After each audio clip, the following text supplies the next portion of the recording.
Hello friends, आज हम लोग बात करते हैं दवाइयों के बारे में, स्पेशली एंटीबायोटिक्स के बारे में।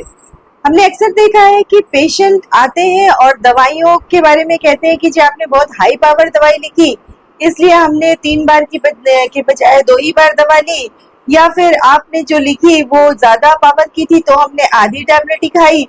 तो इस तरह की चीजें करना ठीक नहीं है। आपको पता होना चाहिए कि दवाइयाँ जो लिखी जाती हैं वो आपके बॉडी वेट, आपका बैक्टीरिया का इन्फेक्शन और आपको कितनी दवा की जरूरत है, ये टाइट्रेट करके डॉक्टर आपके लिए स्पेसिफिक दवाएं लिखते हैं।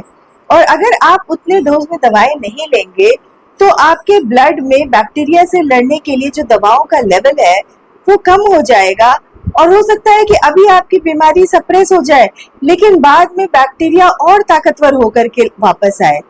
इसलिए दवाइयाँ सही डोज में लें, जिस डोज में आपको प्रेस्क्राइब किया गया है। अपनी इच्छा अनुसार दवाइयों की डोज को चेंज ना करें। ये बिल्कुल ऐसा ही है कि आप अपने दुश्मन से लड़ने के लिए जरूरत से कम सैनिक भेजें।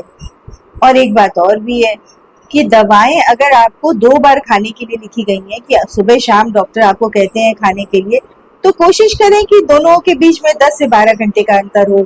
इसी तरह अगर 3 बार खाने के लिए लिखी गई है तो कोशिश करें कि उनमें 7-8 घंटे का अंतर हो, तब दवाएं ज्यादा असर करती हैं। याद रखें, कम दवाएं या कम डोज की दवाएं खाने से साइड इफेक्ट कम नहीं होता है, दवाई का इफेक्ट ही कम हो जाता है।